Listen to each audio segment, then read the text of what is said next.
Hi, welcome to another episode of The Culture Coach. I'm Andy Water. So this month, I'd like to talk to you about creating a culture where asking for help is the norm.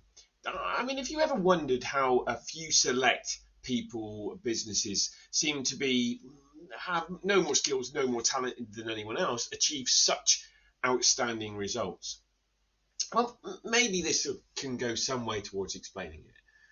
Over the last 11 years or so, I've spoken to thousands of business owners and senior leaders at events and networking and seminars that I've run and workshops and clients.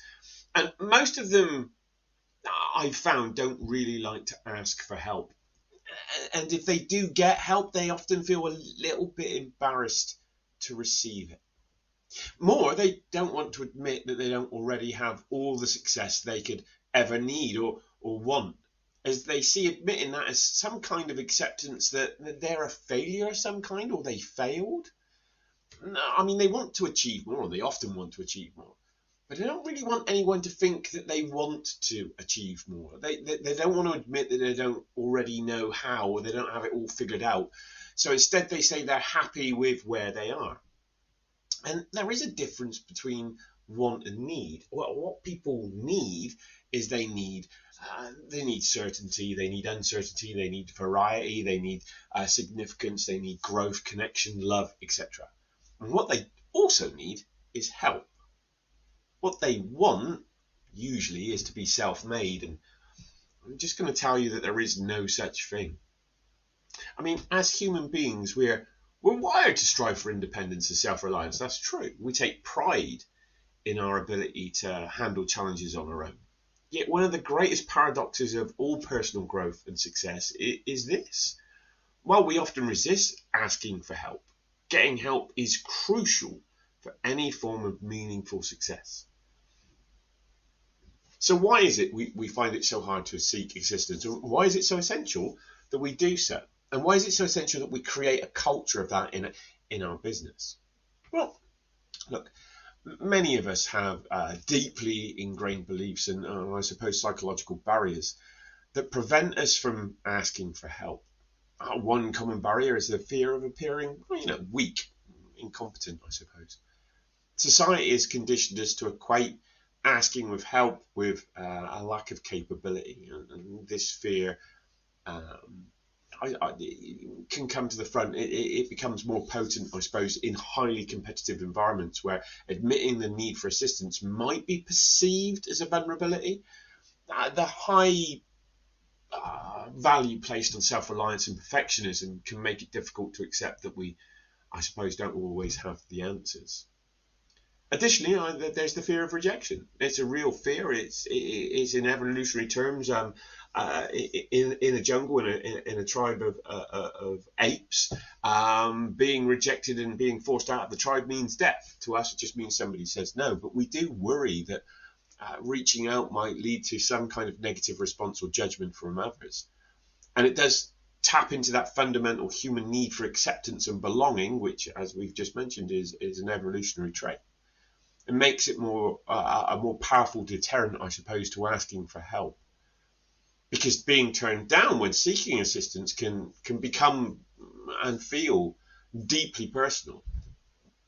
And it can reinforce any kind of sense of inadequacy or isolation that people are feeling. Another barrier is the myth of the self-made individual. And it is a myth. There's stories of successful people out there that often highlight their solo efforts. But every overnight success was 10 years in the making. And those stories paint a picture that they achieved everything on their own. And that narrative neglects the networks of support, mentorship, and collaboration behind every single successful individual. It creates unrealistic standards, making us feel that we must follow suit and succeed without external aid. And if you've got a business like that, if you create a culture like that, you will be stuck where you are and nobody will develop. And in fact, in order to develop, people will quite often leave. The phrase self-made man or woman has always had a ring of ego about it for me. I've yet to meet any truly self-made person, one who achieved great success without any help, advice or support from anyone. Every great sports star has not just one, but a whole team of coaches, physiotherapists, nutritionists, etc. to help them succeed. Just as every single successful business relies not just on the CEO, but the whole team to deliver their goals and objectives. When we're young, we copy and we learn from our parents or guardians. We go to school and we listen and learn from our teachers. Some go on to higher education and learn from professors. And throughout this time, we read books and study.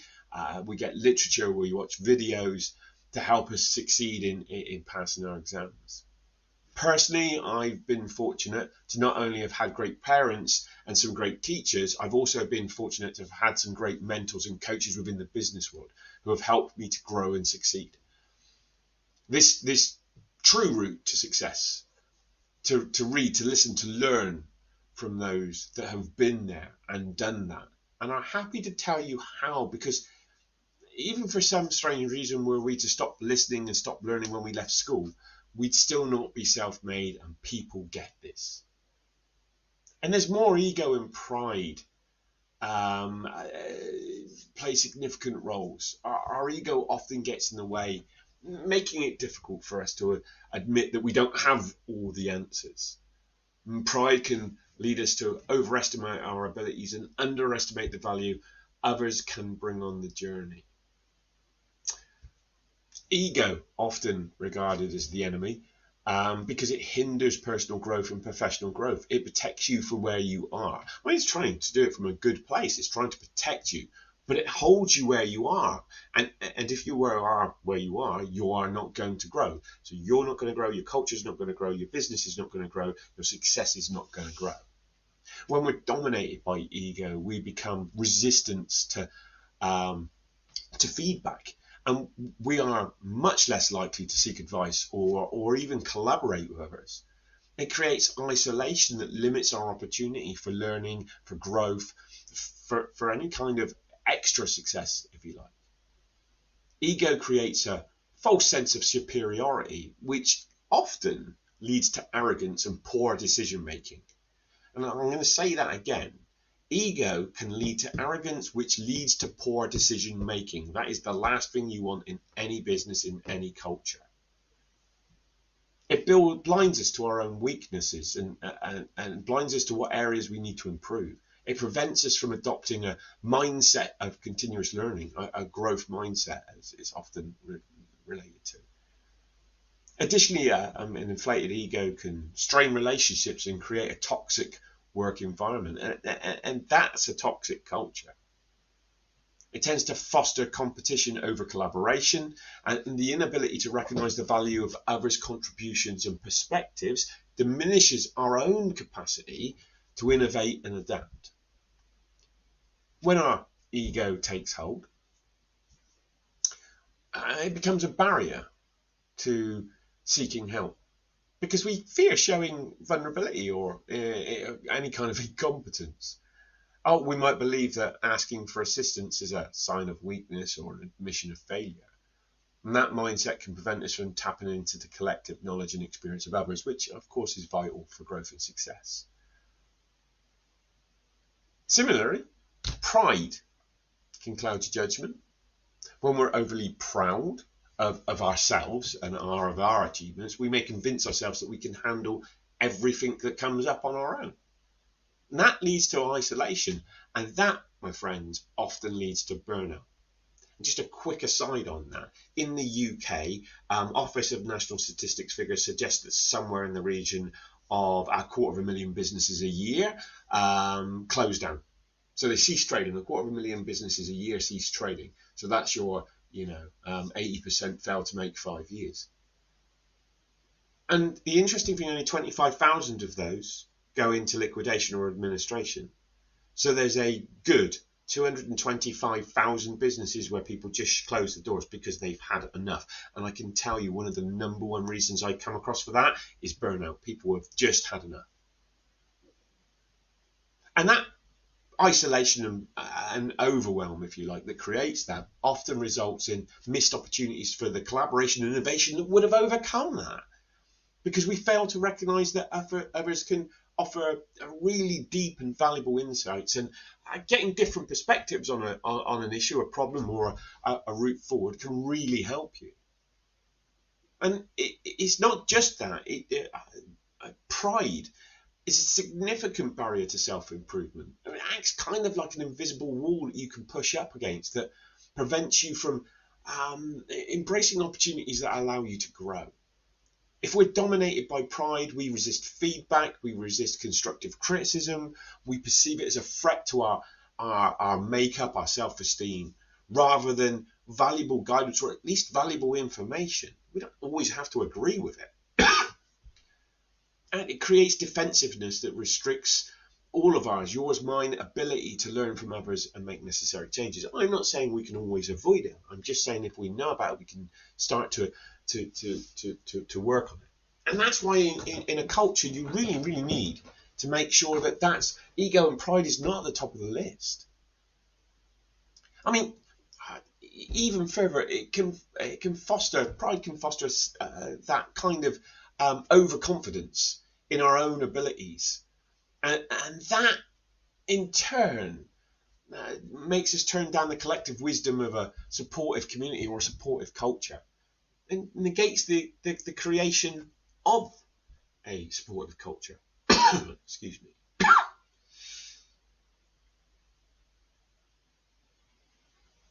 Essentially, pride and ego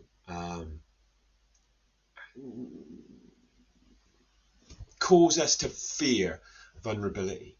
It prevents us from acknowledging our own weaknesses or the mistakes that we make and fearing making mistakes. And that fear can stifle your willingness to take on risks and try new things, which are essential components to growth and self-improvement. Just on the mistakes, Steve Jobs often said at Apple that their main goal was to up their failure rate, to find things, to make more mistakes so they could find the things that did work. You don't hear about the things that didn't, but they try lots of them. And history and countless success stories tells us that no one achieves greatness alone. Throughout the whole history of human achievement, collaboration, mentorship, and seeking advice have proven to be the cornerstones of success. These elements are not mere additions to the journey of greatness, they're integral to it. When we ask for help, we engage in the process of learning and growth. That simple act of reaching out is a declaration that perfection is not an expectation, but rather something to aim at, a target of a continuous journey. By acknowledging our own limitations and seeking support, we open ourselves up to new perspectives, ideas and experiences that can dramatically accelerate our progress. And it's in these moments of exchange that our horizons broaden and our understanding deepens. And when you create a culture like that, you could create a business that will drive forward no matter what. Consider, for instance, the great inventors and leaders of history. Thomas Edison worked with a team of skilled assistants. Renowned scientists like Marie Curie collaborated with fellow researchers to make groundbreaking discoveries. Tech giants such as Steve Jobs and Bill Gates sought advice and built teams that complemented their vision. Larry and Sergey from Google sought out somebody to help them create what is now the Leviathan that's Google. Richard Branson, when he created Virgin Airlines, sought out the advice of Freddie Laker, who had just gone bust. And his question was, if you had to do it again, what would you do differently? Freddie Laker's response was, I wouldn't do it as cheap. Virgin Airlines is fun and upbeat and modern, which is what Laker Airlines was, but it isn't cheap. Isn't that interesting? Richard Branson reached out before he even took a step. And yet some of us think that it's a good idea to achieve this on our own. Seeking help builds stronger connections with others. When we reach out, we foster a sense of community and mutual support.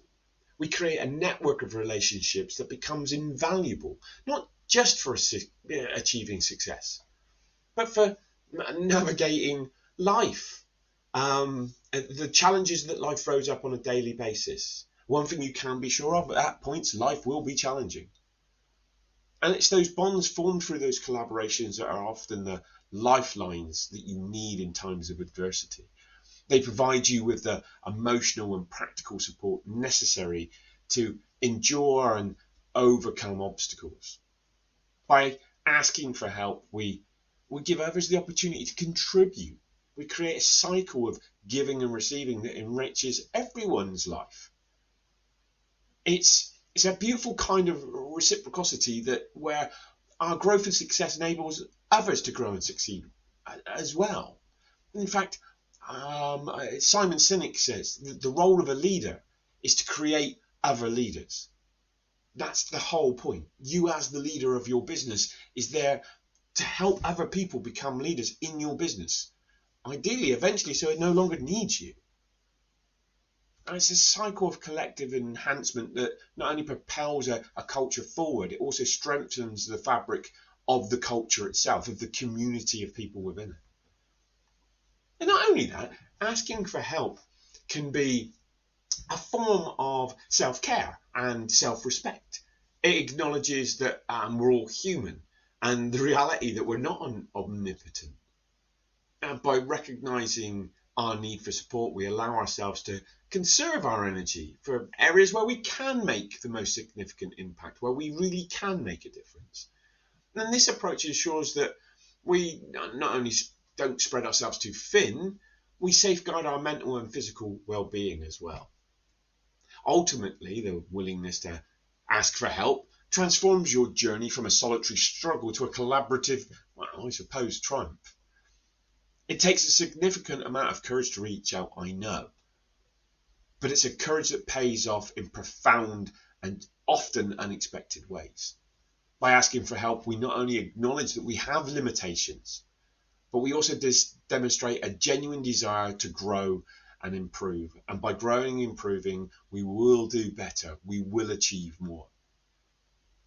Because it's that creates the opportunities for learning and development and forging stronger connections with others. Every great leader, from business moguls to world leaders, had mentors and advisors and a supportive network behind them. Think of iconic figures like Steve Jobs, who had mentors such as Mike McCullough, and Oprah Winfrey, who frequently acknowledges the guidance she receives from Mary Angelou. So I urge you, challenge those fears, push past the ego, embrace the power of asking for help.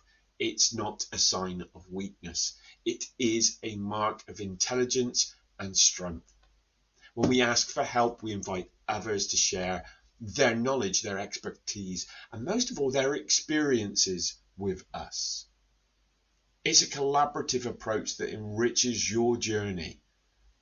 Not just that, it allows you to all contribute meaningfully to the lives, the journeys, the success, the growth of others. Cultivating a culture that embraces seeking help is a powerful driver for business success. When employees feel comfortable asking for assistance, it fosters that environment of continuous learning and collaboration, which is essential for innovation and growth. Firstly, a help-seeking culture encourages open communication and knowledge sharing, and employees are more likely to share their expertise and experiences, leading to a more cohesive and informed team. That exchange of ideas will and can spark innovation. It solves problems more efficiently and improves the whole decision-making process.